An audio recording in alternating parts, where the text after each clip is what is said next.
Kitchen ব্লগে আজও একটা ভিডিও নিয়ে চলে এসেছি। আজ বানাবো এঁচোড়।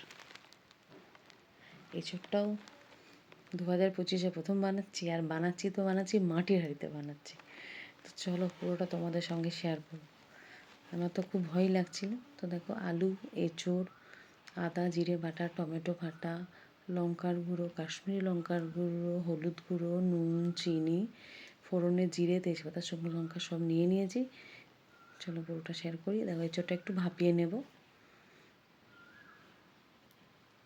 ভাপিয়ে নিয়ে আস্তে করে মাটির হাঁড়িটা বসিয়ে দিয়েছি।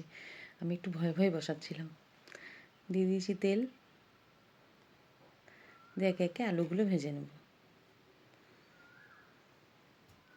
আলুগুলো ভেজে নিচ্ছি। আমি নুন দিয়ে ভেজেছি, আলুগুলো বেশ সিদ্ধ হয়ে গেছে। তো আলুগুলো তুলে নিয়ে এঁচোড়গুলো একে একে ছেড়ে দিচ্ছি।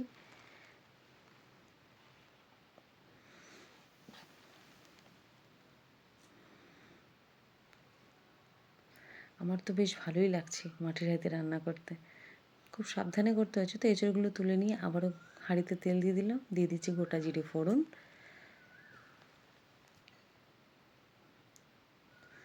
দিয়ে দিচ্ছি তেজপাতা, শুকনো লঙ্কা, এলাচ, দারচিনি, লবঙ্গ সব একে একে ফোড়ন দিয়ে দিয়েছি। আর আমি একটু তেলে চিনি দিয়েছিলাম যাতে কালারটা ভালো হয়। তো ভালো করে ফোড়নগুলো একটু নেড়ে চেড়ে টমেটো বাটা দিয়ে দেবো। দুটো টমেটো বেটে নিয়েছি।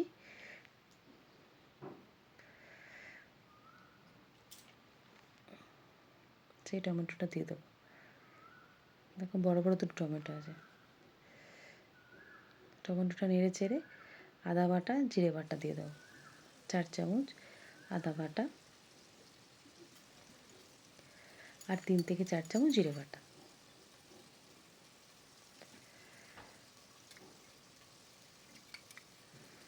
দিয়ে ভালো করে কষে নেব। হলুদ গুঁড়ো দিয়ে দেবো 3 চামচ।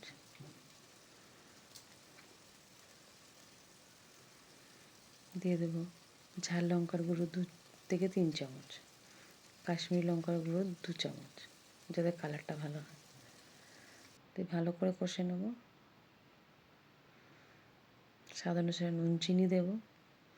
কাঁচা লঙ্কা 4-5টা গোটা দিয়ে দেবো। দিয়ে ভালো করে কষে এঁচোড়গুলো দিয়ে দেবো। আলুগুলো এখন দেবো না, কেন আলুগুলো বেশ ভালো সিদ্ধ হয়ে গেছে। এখন দিলে আর খুঁজে পাওয়া যাবে না। তো ভালো করে কষিয়ে নিচ্ছি। আমার বেশ ভালোই লাগছে মাটির হাঁড়িতে রান্না করতে। তোমরা কারা কারা ভালোবাসো মাটির হাঁড়িতে রান্না করে কমেন্ট করে জানিও। আর ভালো লাগলে আমার এই ভিডিওটা লাইক কমেন্ট শেয়ার করো।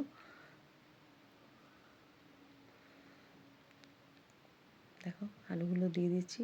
দিয়ে ভালো করে কষে নেব। দেখো, কষে নিয়েছি। দিয়ে দেবো গরম জল। তোমরা জানো আমি রান্নায় বরাবরই একটু গরম জলই দিই। দেখো, একটু একটু করে গরম জল দিয়ে চাপা দিয়ে কষিয়ে রান্নাটা করব।